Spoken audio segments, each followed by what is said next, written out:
नमस्कार, good afternoon to all. आप सभी प्यारे दर्शकों का मैं आपका होस्ट और दोस्त सुनील शर्मा स्वागत करता हूं। खास कार्यक्रम एवरी सैटरडे 12 नून प्रभु से खास बात महासेवा न्यूज और एमएनएस मीडिया न्यूज सर्विस के ज्वाइंट तत्वाधान में संयुक्त गठबंधन में ये हमारा पिछले करीबन 3.5 साल से शो चल रहा लाइव। और आज हमारे साथ में दो हस्तियां मौजूद हैं। एक हैं former GST commissioner Shri Radheshyam Sharma ji और former chairman WRC Shri Manish Gadia ji, CA Manish Gadia ji और शर्मा जी, आपका दोनों का स्वागत है नमस्कार हमारे इस प्लेटफॉर्म में। और आज हम आप सभी को एक 190 मतलब हर हफ्ते हम सैटरडे को मिलते हैं सर, कहीं भी रहे। हाँ। हम बाहर भी रहते हैं तो हम लोगों को ये वादा हमारा कि 12 बजे आपसे मिलते हैं, तो 12 बजे मिलते हैं और अवेयर करते हैं, एजुकेट करते हैं। क्योंकि कार्यक्रम का ही नाम है प्रभु से खास बात, मतलब प्रभु से जिन पर परमेश्वर की कृपा है और वो यहाँ पर इस प्लेटफॉर्म पर आकर अवेयर और एजुकेट करते हैं तमाम लोगों को, हमारे लोगों को। महाराष्ट्र सोसाइटी वेलफेयर एसोसिएशन के चेयरमैन रमेश प्रभु जी के इस फ्री अवेयरनेस प्लेटफॉर्म में हमारा मकसद है लोग अवेयर हो, एजुकेट हो और एम्पावर हो। और साथ ही हमारे जो प्रभु के स्वरूप स्पीकर्स आते हैं वो अपनी मेहनत करके आते हैं, अपना जो ज्ञान लेके आते हैं। लोग कभी PPT के जरिए प्रेजेंट्स करते हैं।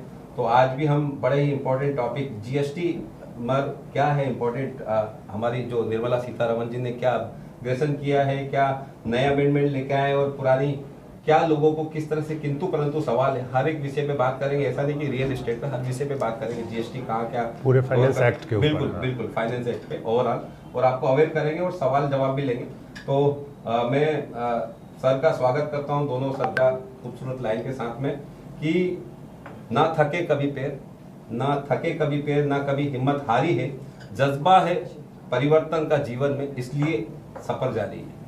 जज्बा है जीवन में परिवर्तन का इसलिए सफर जारी है। और ये परिवर्तन हो, लोग एम्पावर हो। आज 25 साल 30 साल पहले जाएंगे जो टेक्नोलॉजी नहीं थी और आज आई है, तो बहुत सारी चीजें जो अपग्रेड हुई है हमारे उसके जरिए। तो आप सभी का हम स्वागत करते हैं। और आगे बढ़ते हुए हमारे दोनों जो अतिथि देवो भव, हमारे दोनों मेहमान हैं जो आपको अवेयर करेंगे, एजुकेट करेंगे, उसके लिए सर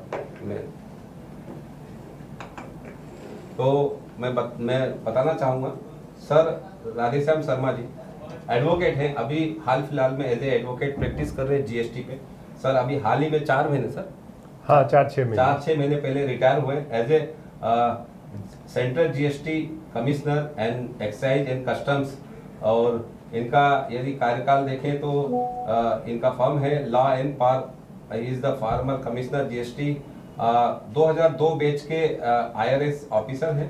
साथ ही इन इंडियन जो बैंकिंग ऑफ 3 इयर्स इन्होंने काम किया है, probationary officer, yes sir, probationary officers. And he has serve in different capacities from assistant commissioner additional at Aurangabad, Mumbai centre excise, Mumbai DG system and data management. ये बड़ा इंपॉर्टेंट टॉपिक है sir ji, पूरे department का automation हमने handle system and data management.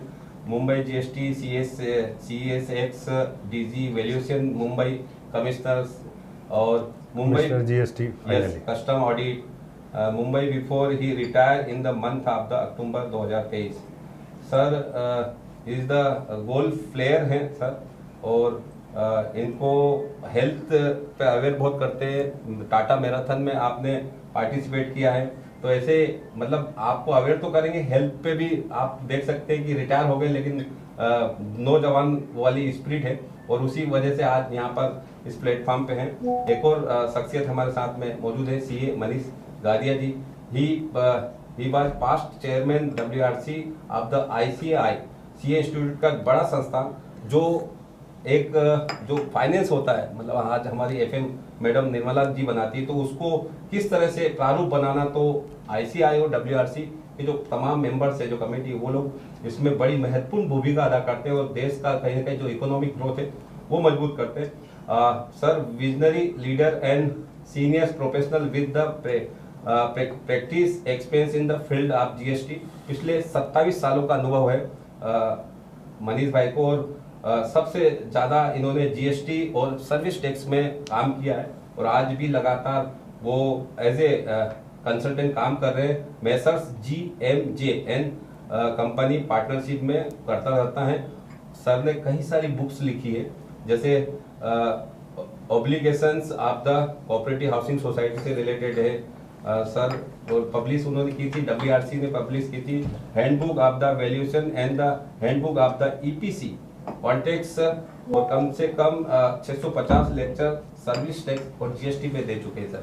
Sir आपने भी काफ़ी lecture दिए हैं। हाँ, हमारे भी लेक्चर हुए हैं। हमारी एकेडमी है national academy of custom excise and narcotics, तो डिपार्टमेंट से रिलेटेड मैटर पे तो उस पर एज ए फैकल्टी में जाता रहता हूँ, लेकिन बाहर के जो प्लेटफॉर्म है WIRC के भी प्लेटफॉर्म पे कई बार आपके प्लेटफॉर्म पे आपने हमारे कार्यालय में भी आकर के इंटरव्यू लिया था, और बॉम्बे में कई जो इस तरह के जिम खाना हैं, क्लब्स हैं, उन सब की तरफ से किसी न किसी मौके पर बुलाते रहते हैं। आप और जवाबदारी अभी आप बन जाती है, आप रिटायर हो गए, अब तो आप फ्री हो गए, तो कम से कम लोगों को और किस तरह से इस मामले पे GST, हालांकि आज 6-8 साल मतलब ज़्यादा समय नहीं हुआ, चाइल्डहुड ही बोल सकते हैं मनीष भाई, GST को चाइल्डहुड सर 7 साल हुए हैं, तो 7 साल तो बहुत ही कम पीरियड होता है, मतलब लोगों तक पहुंच ही नहीं है। आम आदमी जब लेमैन की बात करें तो वो वहाँ तक पहुंचे ही नहीं, तो काफ़ी लोगों को अवेयर और एजुकेशन का जो जिम्मा होता है, जो एक्सपर्ट होते हैं, जो दिग्गज हस्तियाँ होती हैं, उनकी होती कि इस ऐसे प्लेटफॉर्म में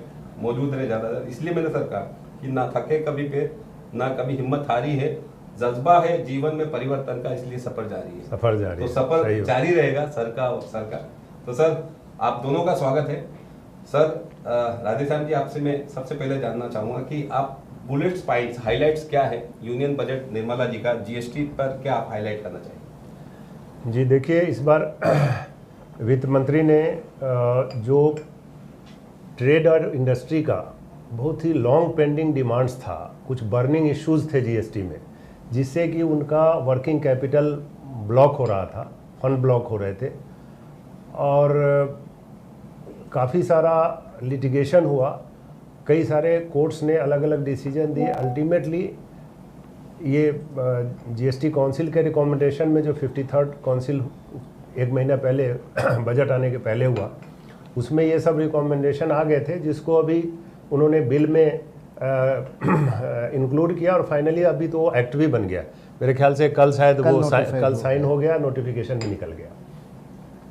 तो सुनील जी, आपको जान के प्रसन्नता होगी, और मनीष जी भी, कि इसमें से करीब कुछ 7 ऐसे जो हाइलाइट्स हैं जो अभी हम लोग डिस्कस करेंगे। इसमें 5 पर मैंने अपने एज GST कमिश्नर के पीरियड में एक स्टैंड लिया था।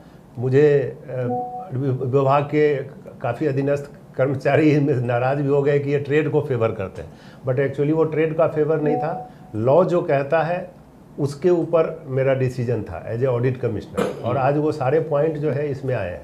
सबसे पहले मैं आपको बता दूं, एक सेक्शन 16(4) है GST में, जिसके अंदर एक टाइम लिमिट दी गई है क्रेडिट लेने की, ITC क्रेडिट लेने की, और इस पे ऐसा हो रहा था कि यह एक टेक्निकल रिक्वायरमेंट है, लेकिन किसी का अगर 4 दिन भी डिले हो गया और उसको लेट फीस के साथ रिटर्न फाइल करने का लॉ में ही प्रावधान है, उसने रिटर्न फाइल किया, उसके बाद भी उसको ITC डिनाई कर रहे थे, या अगर ITC लिया है तो रिवर्स करने के लिए कर रहे थे। तो मैंने अपने कार्यकाल में इस विषय पे एक निर्णय लिया और कहा कि नहीं, फाइनेंस बिल 2022 में एक अमेंडमेंट आया था, और वो डेट जो सितंबर के रिटर्न का ड्यू डेट था, मतलब 20 अक्टूबर, वो बढ़ के 30 नवंबर हो गया था उस फाइनेंस बिल में।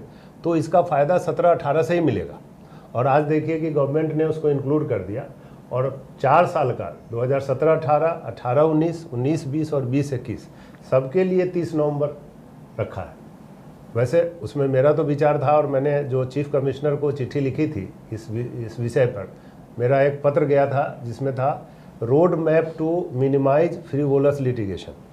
यह एक ऑफिशियल आधिकारिक पत्र है जो मैंने मुख्य आयुक्त को लिखा था, इस अनुरोध के साथ कि ये सारे बिंदुओं को GST काउंसिल में भेजा जाए, या मतलब CBIC में भेजा जाए, ताकि इस पर ऑल इंडिया एक क्लैरिफिकेशन निकले, और जो इतने लिटिगेशंस हो रहे हैं उसका सेटलमेंट हो। खैर, जैसा आप जानते हैं कि ब्यूरोक्रेसी में जो होता है, तो वो प्रश्नवाचक चिन्हों में वो सब प्रस्ताव रह गया। लेकिन आज मुझे बहुत खुशी है कि कम से कम 30 नवंबर की डेट जो है पिछले 4 वित्तीय वर्षों के लिए सबसे ज़्यादा लिटिगेशन तभी थे, क्योंकि अब तो स्ट्रीमलाइन हो गया। अब इंडस्ट्री और ट्रेड के लोग जो है खुद ही बहुत ज़्यादा कॉशस हो गए हैं, और अब शायद अभी के वर्षों में इसकी आवश्यकता नहीं पड़ेगी, कंप्लायंसेज हो रहे हैं, लेकिन पहले नहीं हो पाए बिकॉज जैसा अभी हम लोग ने बात किया कि नया टैक्स है, 7 साल अगर हो भी गया तो अगर टैक्सेशन का आप इतिहास लें तो चाणक्य के समय से हमारा जाना जाता है कि अर्थनीति चाणक्य की जो थी, तो तब से कहा जाता है कि टैक्स एडमिनिस्ट्रेशन कैसे होना चाहिए, और उस हिसाब से तो आज हज़ारों सालों का हमारा टैक्सेशन का इतिहास है, उसमें 7 साल कोई नया टैक्स आया है तो बिल्कुल कम समय है, इसको मैच्योर होने में समय लगेगा। खुशी की बात है कि सरकार ने इस पे 16(4) का जो था, इसको पॉपुलरली हम लोग टैक्स एक्सपर्ट्स, सीए लोग, एडवोकेट्स भी इसको 16(4) बोलते थे कि 16(4) की समस्या। तो आगे वाले जो सुधार हैं उन पर भी बात करेंगे। 16(4) पर थोड़ी देर मनीष जी जी मनीष जी समझ लेते हैं। 16(4) पे बताइए, और ओवरऑल एज ए आप WRC मतलब एक बड़ा संस्था ICAI का, और आप भागीदारी करते सर डायरेक्टली इंटरनल, तो जब फाइनल बजट बनता उसके पहले, तो वो आपका अनुभव, साथ ही जो अभी यूनियन बजट आया उस पर आपकी क्या क्या हाइलाइट्स हैं? तो सबसे पहले 16(4) पे ही सर ने कहा तो मैं उसी पे चर्चा करूँगा। ये एक बहुत ही टिपिकल मैं कहूँगा कि ये प्रावधान है। अगर आप मेरी पर्सनल राय जानना चाहें तो मेरा पर्सनली ये मानना है कि जब आप का ऑब्जेक्टिव ये है कि हमको लिटिगेशन कम करना है, कास्केडिंग इफ़ेक्ट हमको कम कर देना है, जो ऑब्जेक्टिव के साथ GST लाया गया था कि 17 टैक्सों को सब्स्यूम करके हम कास्केडिंग इफ़ेक्ट कम करेंगे, तो क्या इस तरीके के प्रावधान होने चाहिए कि जो मुझे रिस्ट्रिक्ट करे बेनिफिट लेने के लिए। अगर मेरी जो लायबिलिटी है वो सेक्शन 73, 74, नाउ अभी 74A जो सेक्शन आ गया है, उसमें जो टाइम लिमिट दी गई है, उस टाइम लिमिट तक मुझे मेरे हिसाब से पर्सनली क्रेडिट मिलना चाहिए, क्योंकि मेरी लायबिलिटी भी अगर तब तक है तो मुझे बेनिफिट उस टाइम तक क्यों नहीं मिलना चाहिए। एक ये मेरा क्वेश्चन है। बट एनीवे, जो सरकार ने ये बोल्ड, मैं ये कहूँगा कि जो बोल्ड डिसीजन लिया है, और जो पहले के 4 साल सर ने भी कहा कि लोगों को काफ़ी अवेयरनेस नहीं थी, लोगों को पता नहीं था, और बीच में ये भी हुआ था कि कोविड भी आ गया था, और उस टाइम पे भी उसके बाद सरकार ने एक स्कीम भी निकाली थी कि भाई अगर आपके रिटर्न लेट हो गए हैं तो आपका लेट फीस का हम वेवर कर देंगे। सेक्शन 37 ऑफ CGST सेक्शन 37 के प्रावधान से उन्होंने लेट फीस वेवर करके मुझे अलाउ कर दिया था कि आप अपना रिटर्न फाइल करिए, आपको लेट फीस नहीं लगेगी। उस टाइम पे 16(4) का कोई क्लेरिफिकेशन जो आज दिया है वो नहीं आया था, तो काफ़ी SSCs ने क्रेडिट लेते हुए, जो टाइम लिमिट सर ने बताई उसके बाद भी लेटे हुए रिटर्न जो भरे हैं इनिशियल 4 सालों के, तो डिपार्टमेंट उस पर नोटिस इशू कर रहा था। बट अब ये प्रावधान आ जाने से कि जो भी रिटर्न लोगों ने फाइल किए, लेट अमनेस्टी जिसको हम कहते हैं, उसका बेनिफिट लेते हुए, उनको अब ये 16(4) के प्रावधान में भी चेंज हो जाने से इसका बेनिफिट मिल जाएगा, और जो क्रेडिट बड़ा अमाउंट था वो उनको सेविंग हो जाएगी। तो ये बहुत ही बोल्ड डिसीजन मैं कहूँगा, और ये बहुत ही बढ़िया प्रावधान है। So we should applaud government sir for recommending the same to GST council ultimately, and council for accepting this which is the long pending demand of the industry। बिल्कुल। राधेश्याम जी, आप इसके अलावा मैं एक प्रावधान और चाहूँगा सर डिस्कस करना, जो बहुत ही बोल्ड डिसीजन सरकार ने इस साल लिया है, वो है एक, मैं 16(6) पे नहीं जा रहा, उसके पहले 11A पे आना चाहूँगा। GST जो है एक ट्रांजैक्शन बेस्ड टैक्स है। सर ने बीच में चाणक्य का जिक्र किया। चाणक्य साहब का ये मानना था, या देश का या दुनिया का ये मानना है कि जैसे तितली या मधुमक्खी फूलों से जो रस चूसती है, उस तरीके से आपको टैक्स कलेक्ट करना चाहिए। GST जो है एक ट्रांजैक्शन बेस्ड टैक्स है। आप कानून के हिसाब से बिजनेस नहीं चल सकता, बिजनेस के हिसाब से कानून या टैक्स के लॉ बनने चाहिए। इस चीज़ को गवर्नमेंट ने एक्सेप्ट किया और एक 11A सेक्शन लाया, और उसमें पावर दिया है काउंसिल को कि अगर इंडस्ट्री और ट्रेड चाहती है कि ये ट्रांजैक्शन के हिसाब से ये टैक्स हो, तो GST काउंसिल के पास ना अभी वो पावर है, गवर्नमेंट के पास वो पावर है कि एक्ट को अमेंड करने की ज़रूरत नहीं है, और वो बेनिफिट अगर इंडस्ट्री को देना चाहें तो दे सकते हैं। जैसे कि हमने ये बजट में भी देखा कि एक ENA करके जो प्रोडक्ट होता है, which is used for alcoholic liquor also and which is used for अपना cosmetic product also. तो कॉस्मेटिक में जाएगा तो उसके ऊपर जीएसटी लगेगा, लेकिन ह्यूमन कंजम्पशन के लिए अल्कोहल में जा रहा है तो उस पर नहीं लगेगा. तो which is very bold decision government has taken. And 2 साल पहले 2022 में जब सर कमिश्नर तभी ये डिसीजन लिया गया, बट इसको इम्प्लीमेंट नहीं कर पाए बिकॉज उसके लिए एक्ट को अमेंड करने की ज़रूरत थी. तो this took 2 years for government to implement. But now with this 11A, and मैं सर की भी इस पर राय चाहूँगा कि बहुत ही अच्छा डिसीजन है कि immediately government can take decision now on any industry demand and take and product to product, और जहाँ पर उनको ज़रूरत है वो चेंज कर सकते हैं लॉ को. बिल्कुल सर, 11A पे प्रकाश डालिए. साथ ही जो सेक्शंस इम्पोर्टेंट्स है, मतलब अभी नए अमेंडमेंट किया, नए एड हुए हैं, इंट्रोड्यूस तो किया उस पे भी इंट्रोड्यूस किया, तो उस पे भी प्रकाश डालिए सर.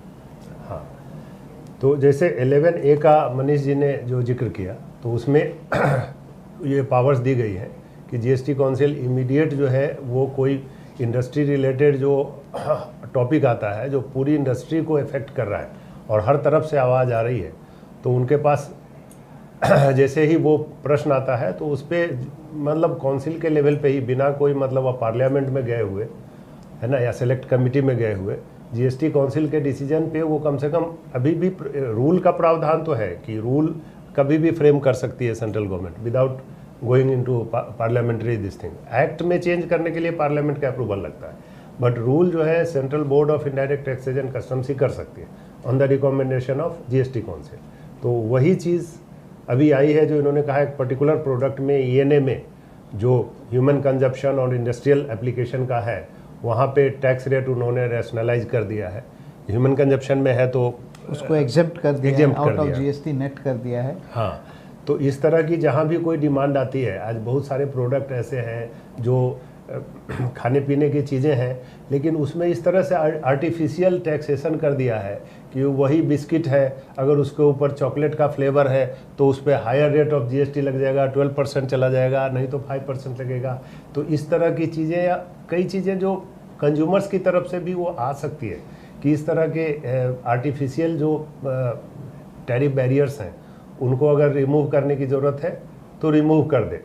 सेक्शन कई सारे चैप्टर्स में ऐसा है, एक चैप्टर 69 है सिरेमिक का, उसमें है कि सेम ग्लास, वो ग्लास अगर लेबोरेटरी में यूज होता है तो उस पर ज़्यादा है, हाउस होल्ड में होगा तो कम है. अब वो शीशे का ग्लास है, वो कब हाउस होल्ड में यूज होगा, कब लेबोरेटरी में यूज होगा, और उसका इस तरह के प्रोविजंस का मेरे कहने का मतलब कि मिसयूज भी हो सकता है. तो अगर कोई रेफरेंस जाता है, WIRC है, कॉस्ट जो टैक्सेशन एक्सपर्ट्स की जो बॉडी है, उस तरफ से भी कोई रिकमेंडेशन आ जाए तो इमीडिएट वो 11A के अंदर सेंट्रल गवर्नमेंट वो रूल के अंदर ही उस नोटिफिकेशन जारी करके कर सकती है. तो ये चीज़ मनीष जी कह रहे थे. और अदर्स क्या क्या इम्पोर्टेंट? अब जो दूसरे जैसे सेक्शन 16(4) के बाद एक बहुत बड़ी चीज़ जिससे पूरी इंडस्ट्री परेशान थी, और वो ये था कि हमारे डिमांड की जो सेक्शन है वो सेक्शन 73 और 74. तो 73 में नॉर्मल की tax not paid, short paid और इरोनियसली रिफंडेड, ये वर्ड है.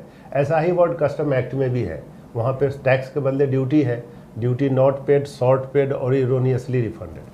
तो ऐसे केस में जो है शॉर्टर पीरियड था 30 महीने का, और ये जो अगर उसमें सेक्शन 74 लगा दिया तो वो department can go back to 5 years, 60 months तक का आपका वो हिसाब किताब खोल सकते हैं और पिछले 5 साल का वो डिमांड रेज कर सकते हैं. तो वो करने के लिए डिपार्टमेंट इनवेरिएबली सेक्शन 74 इन्वोक कर रहा है अभी तक, जिसमें फ्रॉड होना चाहिए. उसमें जो कीवर्ड्स है fraud, suppression of facts and wilful misstatement. तो ज़्यादातर केसेज में हो क्या रहा है कि एक्चुअली GSTN नेटवर्क में तो इतने सारे रिटर्न का प्रावधान है कि टैक्स पेयर छूट ही नहीं सकता, उसको हर चीज़ रिटर्न पे विवरण देना ही है, और वो सारा विवरण दिया हुआ है. उसके अलावा थर्ड पार्टी डाटा है, इनकम टैक्स में भी उसने विवरण दिया हुआ है, उसने रजिस्ट्रार ऑफ कंपनीज में भी अपने वो कराई हुई है, ऑडिट कराया हुआ. उसके बावजूद ये कहना कि उसने सप्रेशन ऑफ फैक्ट किया है या विलफुल मिस स्टेटमेंट किया है, तो ज़बरदस्ती का सेक्शन 74 इन्वोक हो रहा था, इससे इंडस्ट्री बहुत परेशान थी। तो खैर मेरे रेजिम में मैंने उस पर भी बिल्कुल 74 ऑलमोस्ट ना के बराबर था, इन एक्सेप्शनल केसेज ओनली। खैर वो तो क्या है कि अब बड़ा लिमिटेड ज्यूरिसडिक्शन होता है हमारे यहाँ। कमिश्नर्स नाम से तो लगता है बहुत बड़ी पोस्ट है, लेकिन ज्यूरिसडिक्शन छोटे छोटे हैं। तो हमारे पीरियड में इम्प्लीमेंट हुआ, हमारे बाद जो हमारे कोई सक्सेसर आए उन्होंने पॉलिसी उलट दी, कहीं सब जगह 74 लगे। उसी समय क्या हुआ कि दिसंबर महीने में बोर्ड को एक इंस्ट्रक्शन इशू करना पड़ा, इंस्ट्रक्शन नंबर 5, अगर आपको याद हो 13 दिसंबर 2023 का। ये इसमें सरकार ने, बोर्ड ने रिकॉग्नाइज किया कि नॉक्स इंडिया जजमेंट में सुप्रीम कोर्ट ने जो कहा वो सर्विस टैक्स से जमाने का एक जजमेंट था, जिसमें फॉरेन की कंपनी थी जो इंडिया में ऑपरेट कर रही थी। तो जो सेकेंडमेंट का इशू है कि वहाँ के जो इंजीनियर्स और ये फॉरेन के इंजीनियर यहाँ के प्रोजेक्ट में काम कर रहे हैं, तो उनकी सैलरी जो है वो वहाँ से आती है और इंडियन कंपनी उसको रीइंबर्स करती है, तो उस पर भी टैक्स लगा रहे थे। उसको सुप्रीम कोर्ट ने अफर्म कर दिया सर्विस टैक्स का डिमांड। अब डिपार्टमेंट ने 74 धराधर लगाना शुरू किया इनडिस्क्रिमिनेटली, तो हलचल मच गई। बहुत सारे एमएनसी इंडिया में काम कर रहे हैं और एक्चुअली ऐसे ऐसे वाइटल और क्रूशियल प्रोजेक्ट्स पे बाहर की कंपनियां काम कर रही हैं, जो अगर स्टॉल हो गया तो हमारा खुद का नुकसान है। तो बोर्ड ने उसमें कंसीडर करके ये इंस्ट्रक्शन निकाला कि साहब only if you have evidence that there was an element of fraud, then only you can invoke 74, means you can invoke extended period. That means कि पिछले 5 साल तक का डिमांड जो है रेज कर सकते हैं। अदरवाइज 73 में लिमिटेशन है 2 साल का या 2.5 साल का, जो 30 महीने का। अब इसके बाद भी, ये इंस्ट्रक्शन आने के बाद भी फील्ड में कंप्लायंस नहीं हो रहा था। अभी इस बजट में और अभी जो फाइनेंस एक्ट आ गया, इसमें 73-74 की टाइम लिमिट कॉमन कर दी है और एक नया सेक्शन इंट्रोड्यूस किया है, उस पर मनीष जी प्रकाश डालेंगे। तो ये मतलब ये भी बहुत एक वेलकम स्टेप है। मैंने ये बहुत ही सर ने कहा ये बहुत ही बढ़िया प्रावधान है, जैसे 73 और 74। तो पहले जैसे सर ने कहा कि 2.5 साल से 5 साल और इस तरीके से ये चल रहा था, तो अब उसका पीरियड शॉर्टर कर दिया। अगर कोई इंटेंशन टू इवेट टैक्स और इरनेसली रिफंड और इस तरीके के जो केसेस हैं, तो उसका जो शो कॉज इशू करना है वो 42 मंथ्स में इशू करना है instead of 60 months. Earlier it was 60 months, now it has been reduced to 42 months, and it is very good decision. I should say that reducing the period is very tough as far as the government is concerned, but उन्होंने ये लिया। और sir मेरा I beg to differ, but मेरा ये मानना है कि ये 2 तरीके के प्रावधान होने भी चाहिए, क्योंकि जिस तरीके से हमने अभी लास्ट 7 सालों में देखा कि जो, अगर मैं कहूँ कहना चाहिए या नहीं टीवी पर मुझे नहीं पता, बट फिर भी मैं कहना चाहूँगा कि 2017 के पहले जो हम देखते थे, the largest traded commodity in India was invoice, not any product. 7 साल पहले से भी चला आ रहा था, वैट के समय से ही। नहीं, वैट के समय से ही मैं कह रहा हूँ कि 2017 के पहले जो लार्जेस्ट ट्रेडेड कमोडिटी था वो इनवॉइस था, जो जीएसटी आने के बाद काफ़ी हद तक उस पर गवर्नमेंट ने कंट्रोल ले आया, because of that matching and mismatching जो है 2B और GSTR 3B का जो मैचिंग और मिसमैच हो रहा है, तो उससे कंट्रोल आ गया। लेकिन फिर भी जो फर्जी इनवॉइस इशू कर रहे हैं या फर्जी इनवॉइस के बेसिस पे या बिना मूवमेंट ऑफ गुड्स के रिसीट के जो क्रेडिट ले रहे हैं, सर उनको 3 साल में पकड़ पाना, 2.5 साल में पकड़ पाना थोड़ा मुझे लगता है फिर भी डिफ़िकल्ट है। तो उसके लिए इस तरीके के जो केसेस हैं जो सेक्शन 132 में दिए गए हैं, 4 जो अरेस्ट के पावर, कॉग्निजेबल जो ऑफेंसेज हैं, कॉग्निजेबल ऑफेंसेज हैं, उसके लिए तो डेफिनेटली मुझे लगता है कि एक्सटेंडेड पीरियड होना ही चाहिए। बाकी जो है, जो आपने कहा कि it is very difficult to prove कि इरनेसली रिफंड है क्या या फ्रॉड है क्या, बिकॉज हर जगह डेटा अवेलेबल है, फ्रीली अवेलेबल है। सो ये जो गवर्नमेंट ने डिसीजन लेके इस पीरियड को जो शॉर्टन किया है issuance of show cause notice को, सो ये लिटिगेशन, एक तो ये टैक्स फ्रेंडली है, लिटिगेशन को कम करेगा, और दूसरा है कि आपका जो रिकॉर्ड आपको रखने हैं वो भी एक शॉर्टर पीरियड के लिए ही रखने होंगे। सो बहुत ही बढ़िया और बहुत ही बढ़िया वेलकम चेंज है। एंड मैं कहूँगा कि जो GST council 53rd GST council में जो भी डिसीजन लिए वो बियॉन्ड इमेजिनेशंस हैं, मतलब कि गवर्नमेंट इस तरीके से सोच सकती है। बिल्कुल सर। वक्त तो चला एक छोटे से ब्रेक का। ब्रेक के बाद हम दोनों हस्तियों से जानेंगे कि सर पहला तो आप एडवोकेट हैं और आप हैं सीए, और दोनों की फील्ड ऐसी है कि जीएसटी जो अभी नया अभी जैसे हमने चाइल्डहुड बोल सकते हैं, यूथ बोल सकते हैं, लेकिन लोगों तक पहुंच बननी चाहिए एज ए प्रोफेशनल। तो प्रोफेशनल्स लोगों के लिए क्या स्कोप है इसमें? चार्टेड अकाउंटेंट को, एडवोकेट को क्या स्कोप है? सर झिझकते हैं लोग आने से, मतलब कि बहुत ज़्यादा अंदर डीप है क्या है, तो वो जानेंगे कि प्रोफेशनल्स लोगों के लिए कितना सरल है, कितना इजी है, कितने एडवांटेज और डिसएडवांटेज दोनों जानेंगे। साथ ही सर से जानेंगे, राधेश्याम जी से, कि निर्मला सीतारमण जी ने पिछले साल अनाउंस किया था कि जीएसटी में भी एपीलेट ट्रिब्यूनल बनेगा, तो उस पर क्या अपडेट है? सर से जानेंगे छोटे से ब्रेक के बाद।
चलो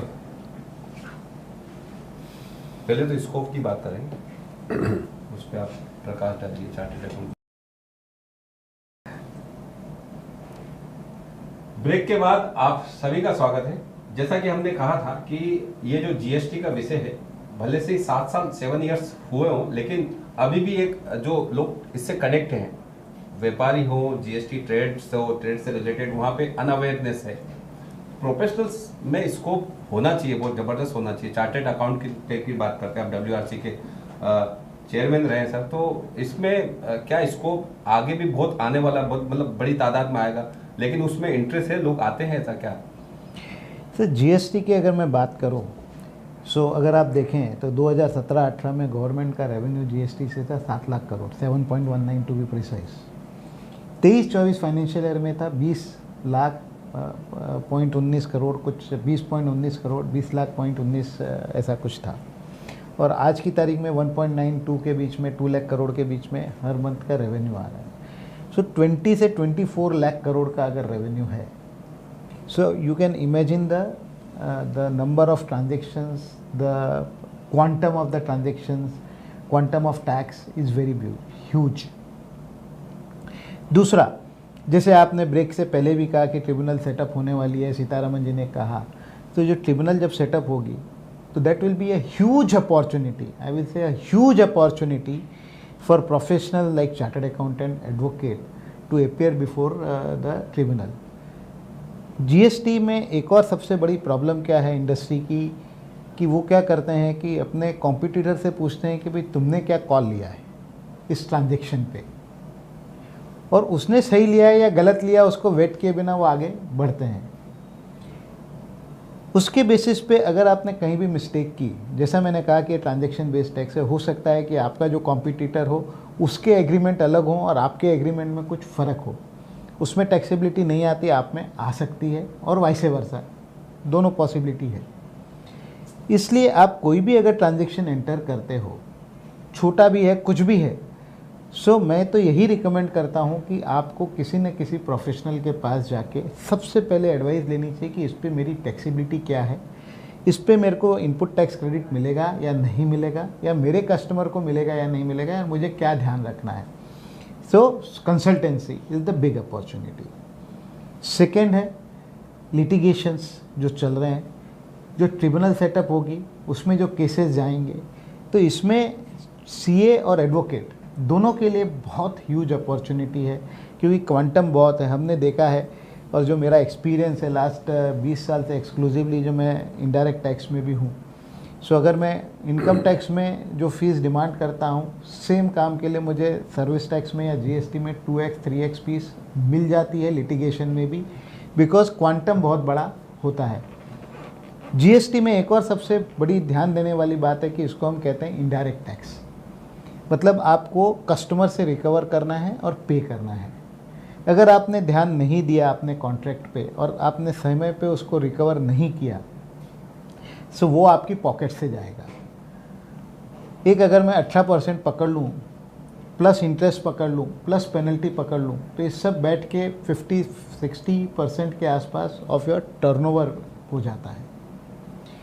कोई भी बिजनेस में आज की तारीख में इंडिया में कोई भी इंडस्ट्री हो, मुझे नहीं लगता कि 5 से 10% के ऊपर जीपी पे या 15% जीपी के ऊपर कोई काम कर रहा है। So it is the survival or maybe lead to a closure for the industry if you have not taken a good decision at the right time. So ये सब चीज़ें बिजनेस ने भी ध्यान रखनी है, और उसके हिसाब से as a professional we should also demand a correct fee, because ये मेहनत का काम है, and it a huge opportunity. Definitely the CA advocate should not look at the compliance part, जो हम बात कर रहे हैं कि 1 और 3 भी हम भरें, वो हमारा काम नहीं है, वो इंडस्ट्री का खुद का काम है और उसी को करने देना चाहिए।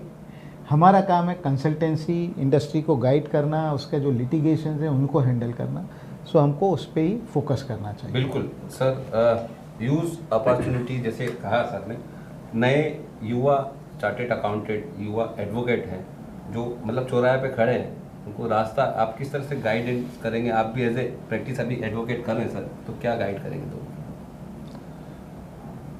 हाँ, इसमें देखिए ये बात ज़रूर है कि जीएसटी आने के बाद से जिस तरह से इसमें क्लैरिटी शुरू के सालों में कम थी और बार बार गवर्नमेंट को क्लैरिफिकेशन देना पड़ता था, एक साल में 100 150 क्लैरिफिकेशन गवर्नमेंट को इशू करना पड़ता था, कई बार रोल बैक हुए, कोई प्रोविज़न कर दिया, उसके बाद पता चला कि इस प्रोविज़न से इस तरह की दिक्कत आ रही है, फिर उस प्रोविज़न को रोल बैक किया, तो इसकी वजह से डिस्प्यूट्स इतने ज़्यादा हो गए।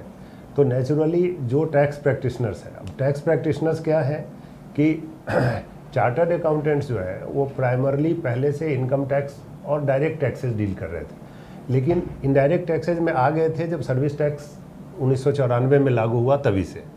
तो एक तरह से फिर सर्विस टैक्स चलता रहा 2017 तक। तो चार्टर्ड अकाउंटेंट कम्युनिटी ऑलरेडी इस सेक्टर में वो पूरी तरह से आ गए हैं। अब लिटिगेशन बढ़ेगा तो नेचुरली जो आप कह लें कि अगर पर सीए एक तो जो है जो पहले से इस्टेब्लिश्ड है, और जो नया बैच मान लो हर साल अगर एक एजम्पटिव फिगर में दे रहा हूँ कि 1000 नए सीए हर साल ज्वाइन हो रहे हैं एग्ज़ाम पास होने के बाद, 10,000 होंगे, मुझे एग्जैक्टली आइडिया नहीं है, मनीष जी को ज़्यादा आइडिया। तो लिटिगेशन अगर बढ़ा है तो नेचुरली उनके खाते में भी आएगा, बट नए सीए को पहले तो कोई फर्म ज्वाइन करनी पड़ेगी, कोई सीनियर के साथ काम करना पड़ेगा, क्योंकि उनको तो कोई क्लाइंट जानता नहीं है। So unless they join some CA firm, but they will also they are already being benefited, and similar is with the legal profession. Legal profession में भी क्या है, यहाँ तो खैर बिल्कुल है कि जो नया लॉयर होता है पास आउट करता है वो कोई ना कोई सीनियर के यहाँ they join, then their slowly start getting the idea of things, and फिर बाद में वो खुद इस्टेब्लिश हो जाते हैं तो उनके पास खुद से केसेज आने लगते हैं। लेकिन सेक्टर खुला है, बहुत एवेन्यूज़ भी बड़ी हैं, तो उस हिसाब से for tax practitioner whether they are chartered accountants और whether they are law graduates, there is enormous scope that I will say. बिल्कुल, जिस तरह से रेरा महारेरा की बात करें महाराष्ट्र में, जिसमें ज़बरदस्त स्कोप है चार्टर्ड अकाउंटेंट है, एडवोकेट से, सर उसी तरह से उसी तर्ज पर जैसे लास्ट ईयर अनाउंस किया था FM मैडम ने कि ट्रिब्यूनल बनाएंगे, सर उस पर क्या अपडेट है, क्या प्रोग्रेस है? हाँ, ट्रिब्यूनल का तो क्या है कि it is already badly delayed because tribunal was part of the CGST act, और उसी समय हो जाना चाहिए था। इनफैक्ट आइडियली तो सब कुछ गठन के साथ लॉ लागू होना चाहिए था, लेकिन चलिए देर आए दुरुस्त आए।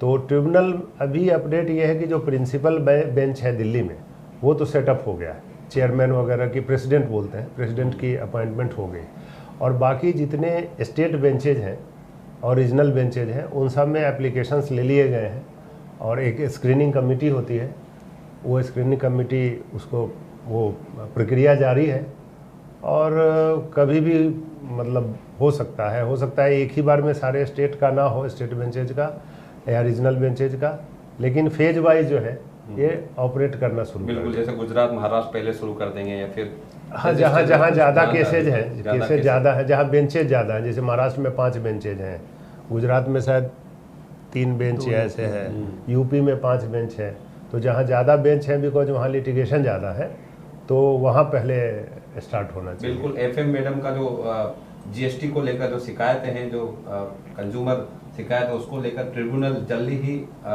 बनने वाला है और बनकर तैयार हो जाएगा, जिस तरह से सर बोल रहे हैं। सर कुछ यूट्यूब पे हमारे जो दर्शक है, हाँ। हमने ये सवाल क्यों पूछा प्रोफेशनल, क्योंकि हमारे 100% में से 40% प्रोफेशनल्स लोग हैं सर, हाँ। एडवोकेट CA, वो लोग हमारे रेगुलर ऑडियंस है, तो उनको भी उनके नई जनरेशन है जो आते हैं कि उनको स्कोप क्या, इसमें इस फील्ड में स्कोप क्या, तो वो भी जानना जरूरी। सर नीलेश पटेल जी है हमारे जो दर्शक हैं, GST on extra area purchased from the builder and GST is the applicable on fungible FSI and any additional area given by builder free of cost। ये रीडेवलपमेंट से रिलेटेड सवाल है इनका। अब रीडेवलपमेंट जो है उसमें एग्रीमेंट्स जो बन रहे हैं उनका कोई स्टैंडर्ड फॉर्मेट नहीं है, तो क्या है कि हर प्रोजेक्ट में जो एक्सपर्ट्स एग्रीमेंट बनाते हैं वो अलग अलग तरीके से फ्रेम करते हैं, क्योंकि इसमें बेसिकली 2 तरह का इसमें मतलब ट्रांजैक्शन है। एक तो वो है जो बिल्डर जो सेलेबल एरिया है वो इंडिपेंडेंट बायर्स को बेचता है, तो उसमें कहीं कोई दिक्कत नहीं है, क्योंकि वो अपना प्रोजेक्ट अनाउंस करेगा, उसके बाद कितना सेलेबल एरिया है वो नए लोग जो नए बायर्स हैं वो आएंगे, उनके साथ एग्रीमेंट करेगा, और उनको फेज वाइज जैसे जैसे बिल्डिंग बनती जाएगी वैसे वैसे वो उनके ऊपर बिल रेज करता है, और उसके हिसाब से उसको पेमेंट आता है।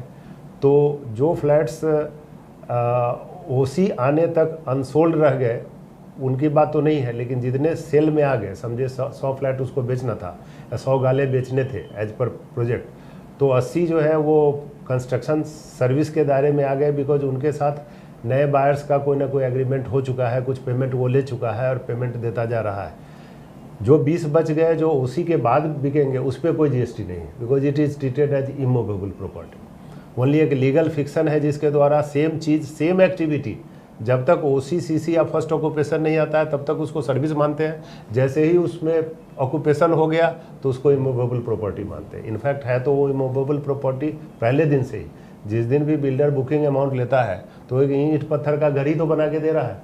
बट खैर इस पर बहुत बहस हुई पहले के ज़माने में कि इसको कंस्ट्रक्शन सर्विस है या नहीं है, सुप्रीम कोर्ट तक मैटर गया। अल्टीमेटली गवर्नमेंट ने 2010 में लॉ में अमेंड कर दिया कि ठीक है, हम एक लीगल फिक्सन के द्वारा शेड्यूल 2 में पैरा 5B डाला और कहा कि टिल OC/CC और फर्स्ट ऑक्यूपेशन वो कंस्ट्रक्शन सर्विस के दायरे में आएगा, उसके बाद अगर कोई फ्लैट बिक रहा है तो उस पर नहीं।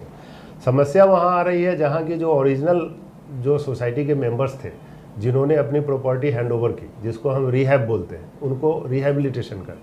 अब रिहैबिलिटेशन में एक बंदा जो एक सुरक्षित अपने घर में रह रहा है उसको जाके सड़क पे जाना है या कहीं भाड़े पे रहना है, तरह तरह की हार्डशिप्स हैं, उसको मिटिगेट करने के लिए प्रोजेक्ट डेवलपर की तरफ से जो फैसिलिटीज़ दी जाती है उसमें एक क्या हो सकता है, उसको रहने का, जैसे वो रहने का या तो लमसम कार्पस फंड होता है, कॉर्पस फंड देते हैं या रेंट देते हैं, हार्डशिप अलाउंस देते हैं। कई तरह से बिल्डर उस चीज़ को मिटिगेट करता है और जैसा एग्रीमेंट की वर्डिंग है। लेकिन अब उसका इनकम टैक्स में in the hands of the recipient जिसको वो पैसा मिला, मान लीजिए कि इंडिविजुअल सोसाइटी ओनर्स को कॉर्पस से उनको आया या पर मंथ रेंटल आया, तो क्या उसको लायबल फॉर इनकम टैक्स माना जाएगा? ये एक अलग विषय है जिसमें अभी हमारे पिछले कई, जैसे आपके ही प्रोग्राम में संजय जी आए थे जो प्रिंसिपल कमिश्नर इनकम टैक्स, हाँ, तो उन्होंने भी इस पर प्रकाश डाला था। ये ज़्यादा यहाँ मनीष जी का विषय है, इनकम टैक्स की लायबिलिटी क्या आएगी। जीएसटी की लायबिलिटी के बारे में मेरा शुरू से ये मत रहा है कि रिहैब पोर्शन जो है उसमें हमारे जो सप्लाई की डिफिनीशन है सेक्शन 7 उसको एग्जामिन करना चाहिए। ऐसा नहीं है कि जितने सारे ट्रांजैक्शन होते हैं दुनिया में वो सब जीएसटी के दायरे में है, ऐसा कतई जीएसटी एक्ट का इरादा नहीं है। 3 इंग्रेडिएंट होने ही चाहिए, there should be a provider and a recipient, वो रिलेशनशिप दोनों के बीच होना चाहिए। उसके बाद इन फर्दरेंस ऑफ बिजनेस होना चाहिए और कंसिडरेशन होना चाहिए। अगर ये इसमें से एक भी चीज़ नहीं है तो इस पॉइंट पे रमेश प्रभु जी और हमने कई बार डिस्कशन किया है कि अभी हाई कोर्ट्स के भी डिसीजन आए हैं कि housing society is not in business. ये उसका बिजनेस नहीं है कि हर साल घर तोड़ के हर साल घर बनाएगी। ये तो खास के महाडा वाले फ्लैट्स के कंटेक्स्ट में मेरा जो पावर पॉइंट प्रेजेंटेशन है जो आपको भी मैंने 1-2 बार बताया है, उसमें तो मैं ये कह रहा हूँ कि तो लॉ का स्टैट्यूटरी ऑपरेशन है जिसके अंदर वो रीडेवलप होना है। 30 इयर्स के बाद अगर महाडा ने उसको डेंजरस फॉर लिविंग डिक्लेयर कर दिया तो ये स्टैट्यूटरी बाइंडिंग है हाउसिंग सोसाइटी को रीडेवलपमेंट में जाना, तो वहाँ पे कोई वो बिजनेस नहीं है। इसलिए जो आज सरकार कह रही है लॉ में चेंज करके कि जो डेवलपमेंट राइट्स हैं जो दिए जा रहे हैं, जो सोसाइटी डेवलपमेंट राइट्स बिल्डर को दे रही है, that should be taxable at 18%, और उसकी वैल्यू कैसे निकालेंगे, तो उसकी वैल्यू जो डीम्ड वैल्यू लेंगे पर फ्लैट का, और ऐसे वो एक बहुत बड़ा बर्डन आ रहा है जो सोसाइटी के ऊपर नहीं आना चाहिए, because society is not in the business. अब रह गई बात, जैसे यहाँ उन्होंने कहा कि फंजेबल एरिया, एक्स्ट्रा एरिया, मतलब उनको 600 बिल्डर दे रहा है, उसके अलावा 200 और लिया उन्होंने। हाँ, अब ये जो उनको घर के बदले जो घर मिला ओरिजिनल एग्रीमेंट में, या जो उनको PAAA था उसमें उनको कितना एरिया कहा गया, क्योंकि अगर पहले वाले पुराने मकान में जो FSI था मकान का, नेचुरल FSI जो था उसका, या बाद में बढ़ गया उस पूरे एरिया में, बीच बीच में टाउन प्लानिंग अथॉरिटी जो TPA है वो क्या करते हैं, बॉम्बे में 4-5 TPA है, महाडा है, BMC खुद है, SRA है, नवी मुंबई में सिडको है, सेस्ट बिल्डिंग के लिए कुछ और प्रावधान है। तो हर एरिया का जो FSI है और टाइम टू टाइम चेंज होता रहता है, ज़्यादातर ऊपर की तरफ ही जाता है। तो जो नेचुरल FSI बिल्डिंग का है जो सोसाइटी ने बिल्डर को हैंड ओवर किए, उस हिसाब से अगर एरिया बढ़ गया है उसको मतलब 400 के बदले उसको 600 मिल रहा है, तो वो तो हमारे समझ से एक्सचेंज ऑफ इमूवेबल प्रॉपर्टी है, और बार्टर सिस्टम के अंदर उस पर सोसाइटी के ऊपर तो डेवलपमेंट राइट्स के लिए कुछ नहीं लगना चाहिए, और बिल्डर उसमें कुछ चार्ज नहीं कर रहा है, उसको हम लोग फ्री फ्लैट बोल रहे हैं, तो उसका कोई इनवॉइस बिल तो वो बनाता नहीं है सोसाइटी मेंबर के नाम से कि तुम्हारा ये फ्लैट 1501 नंबर है और इसका स्टार्ट में ये अमाउंट दे दो, बाद में ये अमाउंट दे दो, बिकॉज वो पहले ही है कि you have handed over your immovable property to me for demolition and I will make a house and I will give you. अब बच गया कि नेचुरल एफएसआई तक जहाँ तक बढ़ा हुआ एरिया है उसमें नहीं लगना चाहिए, लेकिन उसके ऊपर उसने बिल्डर से अगर खरीदा है ना उसके सेलेबल के अगेंस्ट में, तो वहाँ तो आएगा। ये मेरा बिल्कुल। सर अगला सवाल एज पर डीए, ये सर रामकृष्ण मूर्ति जी, आप इनकम टैक्स से रिलेटेड सवाल है। आज हमारा जीएसटी है, इनकम टैक्स से विमल जी को बुलाया था हमने, आप देख सकते हैं वीडियो, तो उसमें काफी सारे सवाल का जवाब है, ये भी कवर होगा। Ramakrishna Murthy ji, some way is the society liable for the GST on this transaction? GST के बारे में पूछ रहे हैं, some way is the society liable for the GST on this transaction? Society liable transaction की बात कर रहे हैं, वो क्लियर नहीं हुआ। इसके पहले उन्होंने लिखा है डीए के बारे में बोला, reimburse PMC fee and society account stay with the this transfer to the PMC account, जो पीएमसी का चार्जेस होता है ना वो रिम्बर्स करता है। बेसिकली देखिए, रेसिडेंशियल के लिए तो गवर्नमेंट ने वैसे भी कह दिया है कि अगर कोई रेसिडेंशियल प्रॉपर्टी है तो उसमें जो डेवलपमेंट राइट है उसको उन्होंने वैसे भी एग्जेम्प्ट कर दिया है to the extent it is sold. और अगर कोई भी लायबिलिटी अगर है तो आती भी है तो वो बिल्डर को रिवर्स चार्ज में at the time of position देना है। तो अल्टीमेटली सोसाइटी को जो डेवलपमेंट राइट दे रही है सोसाइटी, उस पर कोई भी जीएसटी सोसाइटी को नहीं भरना है। अगर ये कॉमर्शियल है तो बात अलग हो गई। तो कॉमर्शियल की I think residential housing society की बात कर रहे हैं, तो हम उस पर नहीं जाते हैं। सर नवीन जैद साहब देख रहे हैं लाइव, अपने दिलीप राव साहब, सत्यजीत खरे साहब advocate, is GST applicable on the Record Housing Society of 330 members where monthly maintenance is the max 3000? GST applicable to housing society of 330 members where monthly subscription is maximum 3000। हाँ नहीं, ये तो ऐसा है कि हाउसिंग सोसाइटी के ऊपर GST लगाने के लिए दो चीज़ है। पहली बार तो मोर देन जो एग्जेम्प्टेड लिमिट है 20 लाख से ऊपर का अगर टर्नओवर है तो उसको रजिस्ट्रेशन लेना पड़ेगा। बट लेकिन रजिस्ट्रेशन लेने के बाद भी जीएसटी लगेगा कि नहीं, वो इस बात पर है कि इंडिविजुअल फ्लैट्स का 7,500 से ऊपर है क्या। अगर वो 7,500 कह रहे हैं कि 3,000 ही है, तो डिस्पाइट कि टर्नओवर उसका 20 लाख से ऊपर है, इसलिए रजिस्ट्रेशन तो लेगा लेकिन रिटर्न नील फाइल करेगा वो, बिकॉज कोई भी फ्लैट 7,500। बस सर इसमें थोड़ा मेरा व्यू अलग है। हाँ जरूर कि 7,500 से नीचे है तो whatever service he is supplying is exempt. There is a provision which says that if you are 100% supplying exempt supply then registration is also not required, because इनके पास अगर और कोई टैक्सेबल सप्लाई नहीं है, तो अगर और कोई टैक्सेबल सप्लाई है इसके अलावा, भले ही वो 1,000 रुपये की है, then registration will be mandatory. So depend on the total 20 lakh exemption जो है ना पूरी इंडस्ट्री के लिए, जितने भी सर्विस प्रोवाइडर हैं 20 लाख तक उनको कोई रजिस्ट्रेशन नहीं लेना है। लेकिन हो क्या रहा है कि जैसे इनका सत्यजीत जी का क्वेश्चन है कि इनकी सोसाइटी इतनी बड़ी है, 330 मेंबर है, तो कितना भी कम होगा तो 20 लाख से ऊपर चला जाएगा, है ना। 100 रुपया भी होगा तो हो जाएगा। इनको रजिस्ट्रेशन चाहिए नहीं, जैसा कि मनीष जी ने बताया कि अगर उनकी जो सर्विसेज हैं, अब सोसाइटी क्या सर्विस देती है मेंबर को, एक्चुअली तो वो मेंबर्स से ही कंस्टिट्यूटेड है। अब इसमें सुप्रीम कोर्ट तक गया, म्यूचुअलिटी ऑफ इंटरेस्ट और ये सब हुआ, तो आज मानते हैं कि ये जीएसटी में मान रहे हैं कि सोसाइटी अपने मेंबर को सर्विस दे रही है, जीएसटी में मान रहे हैं। हालांकि इनकम टैक्स में तो सुप्रीम कोर्ट वाले जजमेंट से जा रहे हैं। रिसेंटली लास्ट मंथ में ही सर ये आ भी गया जजमेंट, भी अगस्त में ही आ गया बेसिकली, कि mutuality concept will not applicable as far as GST is concern. हाँ, तो जीएसटी में तो उन्होंने डेफिनेशन में डाल दिया है। लेकिन एक बड़ी चीज़ जो उस डेफिनेशन में, currently I am handling a few societies cases where they have been forced to take registration and उनके यहाँ जो मेंटेनेंस चार्ज है वो बाउंड्री लाइन पे है 7,500 के, या अमलगमेशन है, 2 फ्लैट मिल गए, वो वाले इशूज। तो उसमें ये चीज़ ध्यान में आई कि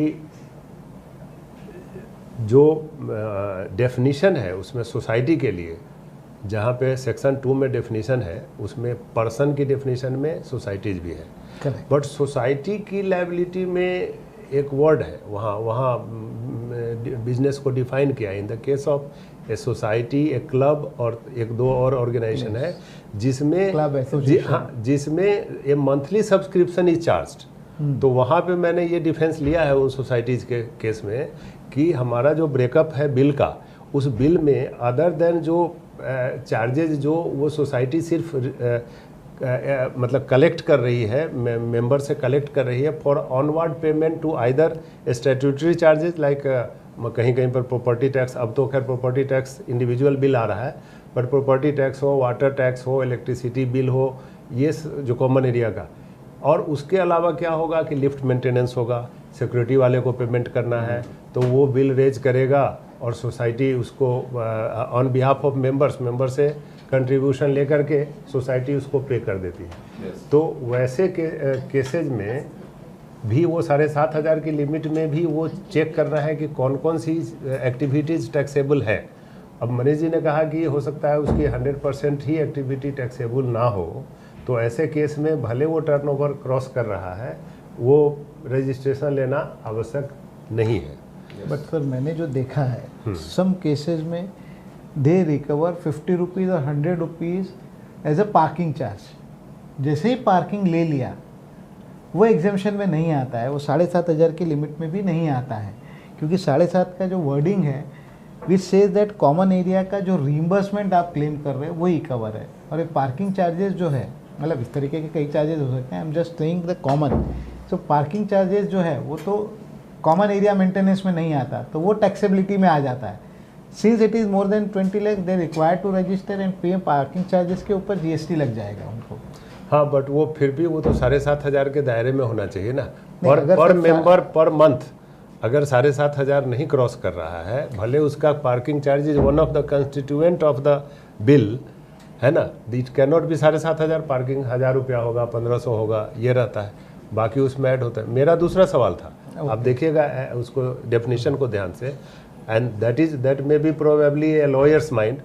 वहाँ पे सर थोड़ा स्लाइटली CA और लॉयर में फ़र्क हो सकता है, बिकॉज आप तो डोमेन एक्सपर्ट हैं आप अकाउंटिंग के, और हम लोग वो कॉमा फुल स्टॉप डेफिनेशन में जाते हैं कि डेफिनेशन में क्या है। तो डेफिनेशन में पर्टिकुलरली सोसाइटी और क्लब के लिए और एसोसिएशन ऑफ पर्सनस के लिए है कि they are charging a monthly subscription charge. इसमें मैंने बहुत सारी सोसाइटीज़ का बिल देखा है, तो जो एक्चुअल ब्रेकअप है उसके अलावा अलग से सोसाइटी कोई सब्सक्रिप्शन चार्ज नहीं मेंबर से ले रही है, हाउसिंग सोसाइटी, तो एज क्लब में ले रहा है। जैसे मैं गोल्फ क्लब का मेंबर हूँ, मैं NSCI का मेंबर हूँ, तो हर महीना एक्चुअल्स के अलावे जो मैंने एक्चुअल खर्चा किया, खाया पिया, जो भी स्पोर्ट्स में, स्विमिंग पूल में, वो तो लगता ही है।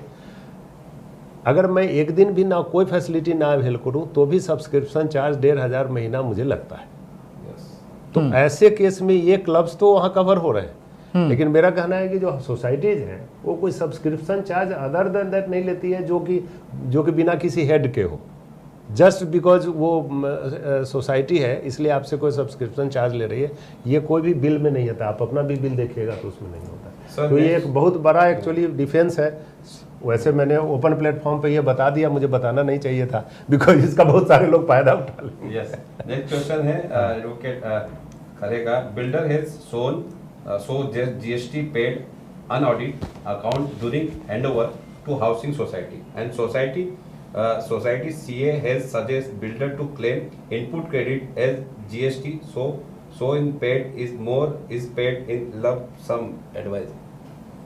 बिल्डर है शोन GST, मैं बोलता हूँ इसको, बिल्डर है shown GST paid in unaudited accounts during handover to housing society, and society CA has suggested builder to claim input credit as GST is shown as paid, is more as paid on lump sum.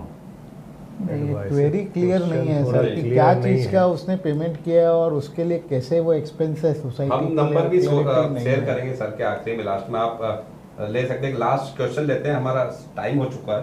तो sir एक last question है self redevelopment से related. Mahesh Mahesh ji का applicability of the GST in case of the self redevelopment where member are the paying contribution for the construction.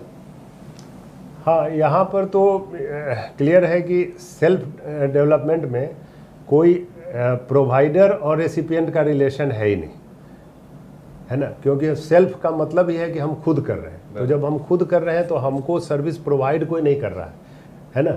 तो इसलिए वहाँ पे जो नेसेसरी कंडीशन सेक्शन 7 का है सप्लाई का, वो सप्लाई हो ही नहीं रहा है। हम खुद के लिए कर रहे हैं तो खुद को हम सप्लाई नहीं करते हैं, हमको सप्लाई कोई दूसरा करना चाहिए। There should be a service provider और goods provider who supplies to me. But as in self development also, I will have to buy many things and some services which come with burden of GST, like मैंने cement, iron, steel जो भी खरीदा वो तो GST paid आएगा। तो मैं तो GST के साथ उसको पे कर दिया, अब मुझे उसका कोई फ़ायदा तो मिल नहीं रहा है, बिकॉज मैं तो खुद ही कंज्यूमर हूँ, मैं किसको पास ऑन करूँ। उसके बाद मैंने सर्विसेज ली, आर्किटेक्ट बहाल किया, है ना, हो सकता है मैंने किसी वर्क्स कंट्रैक्टर को बहाल किया कि तू आरसीसी खड़ा कर दे, किसी प्लम्बर को बहाल किया कि तुम प्लम्बिंग का काम कर दो, इलेक्ट्रीशियन का काम कर दो, अलग अलग एजेंसी को बहाल किया। तो वहाँ they are provider, we are recipient, तो वो मेरे को जीएसटी लगा के चार्ज करेगा। तो हमको दो तरह से जीएसटी का इनडायरेक्ट बर्डन आ रहा है। एक आ रहा है जब हम कोई गुड्स परचेज करते हैं बिल्डिंग खड़ी करने के लिए, और दूसरा आ रहा है जब हम सर्विसेज हायर कर रहे हैं प्रोफेशनल्स का या आर्किटेक्ट्स का या सीए का, तो वो जीएसटी हमको देना पड़ रहा है। अब हम उस जीएसटी का, अगर हम खुद ही एक रजिस्टर्ड पर्सन हैं तो हमारे खाते में तो वो जीएसटी का क्रेडिट आ जाएगा हमारे क्रेडिट अकाउंट में। और तब अगर हमको इस तरह से, जैसे ये हमारे मेंबर्स के 7,500 से ऊपर हो गया पर फ्लैट, उसके लिए अगर वो कोई सोसाइटी के ऊपर अगर कोई बर्डन आता है, देन उस आईटीसी को, अगर उन्होंने रजिस्ट्रेशन लिया हुआ है तब शायद उस आईटीसी को वो अवेल कर पाएंगे, अदरवाइज तो उनके किसी काम का नहीं। सेल्फ डेवलपमेंट में मेरा ये मानना है कि 17(5)(c) and D if you read together, अच्छा, ब्लॉक्ड क्रेडिट, तो वो ब्लॉक क्रेडिट में चला जाएगा। स्टील, सीमेंट, लेबर, आर्किटेक्ट, तो उसका क्रेडिट का बेनिफिट नहीं मिलेगा। दूसरा सबसे बड़ी बात है कि अब आप इसका भी, जैसे मैंने कहा कि ये ट्रांजेक्शन बेस्ड टैक्स है, how you enter into a transaction, whether you are giving that money for construction to the society and then society is giving to the different vendors, correct. So whether it will be a service from society to the member, again a question mark. I am not concluding on that, depending on your agreement. Or you open a separate bank account, escrow account or separate bank account where society is not involved but the members individual are involved, and from there they are making a payment. So answer may change, but depending on the transaction, society और member, अगर society redevelopment कर रही है then according to me, then again it will be a service from society to member. So depending on that department क्या view लेता है इस पर, जो सेल्फ डेवलपमेंट एक नया कंसेप्ट है, तो शायद अभी इस पे सोकॉज नोटिसेज या डिमांड अभी होना बाकी है। तो इस पे जो भी है एग्रीमेंट आप प्रॉपरली इसका ड्राफ्ट कंसल्टेंट से करवा के आप उसको आगे। और बैंक अकाउंट का, जैसा मनीष जी ने बताया कि एक बैंक अकाउंट ऐसा खुले जो बैंक अकाउंट तो सोसाइटी के नाम से रहेगा, लेकिन उसमें इंडिविजुअल जो मेंबर्स हैं वो डायरेक्टली पैसा जमा कर सके, है ना, वो पैसा डायरेक्टली उस अकाउंट में जमा कर देते हैं, पेमेंट उस अकाउंट से वेंडर्स को होता है। ऐसे केस में ट्रीटमेंट क्या होगा, क्योंकि जहाँ तक बायलॉज वगैरह की बात है, मोफा वगैरह की बात है, वहाँ पे ये सोसाइटी का स्टैट्यूटरी सेक्शन 65 बायलॉ का देखिए, स्टैट्यूटरी ड्यूटी है सोसाइटी का to collect contributions from members and employ it for so and so activity.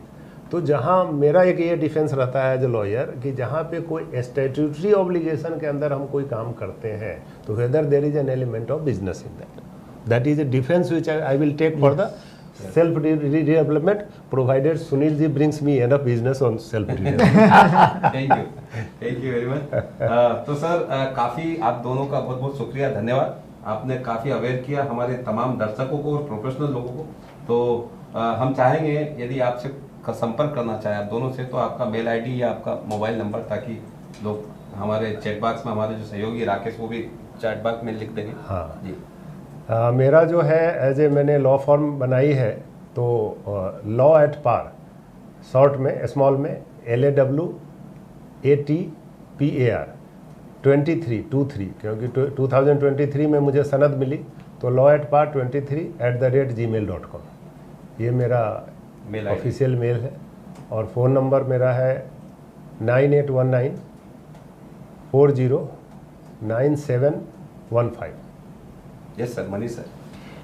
मेरा फ़ोन नंबर है 9820537986 और मेरा मेल आईडी है manish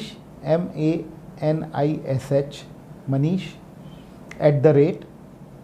@GMJ Goa Mumbai Japan GMJ.co.in। Yes, तो ये दोनों हस्तियों का संपर्क नंबर भी आपको, कांटेक्ट नंबर भी दे दिया। यदि फ़ोन नहीं उठा रहे तो आप व्हाट्सएप पे मैसेज करें दोनों का। यस हाँ, नंबर 9819409715। तो दोनों का नंबर है। आप WhatsApp ईमेल पर तो आ गया मैसेज- आपके पास? हाँ, मेल भी हमने चैट बॉक्स में शेयर कर दिया, तो जल्दी से जल्दी आप नोट कर लें। और आप मैसेज भी कर सकते हैं, आपकी जो क्वेरीज हो या सर से व्हाट्सएप भी उसी पर है, मिल व्हाट्सएप भी नंबर सकते भी हैं, वही है। आप संपर्क भी कर सकते हैं। तो दोस्तों, और मेरे इस तरह के सेमिनार्स और लाइव शो के लिए मेरे नंबर नोट कर लें। आप मेरे ब्रॉडकास्ट ग्रुप, मेरे ग्रुप से ऐड हो सकते हैं और काफ़ी अवेयर हो सकते हैं, एजुकेट हो सकते हैं। 9920378133। सुनील शर्मा आपका होस्ट और दोस्त। और हमारे fan follower plus Mahaseva news Ramesh Prabhu ji, Manish ji के और राधेश्याम जी के जो फैन फॉलोअर है, प्लीज इस वीडियो को लाइक करें, शेयर करें और ज्यादा से ज्यादा फैलाएं, लोग अवेयर हो, एजुकेट हो। अगले हफ्ते फिर मिलेंगे ठीक 12 बजे शनिवार को। तब तक के लिए आप सभी का धन्यवाद। आप देखते रहिए महासेवा न्यूज। सर, दोनों आपका बहुत बहुत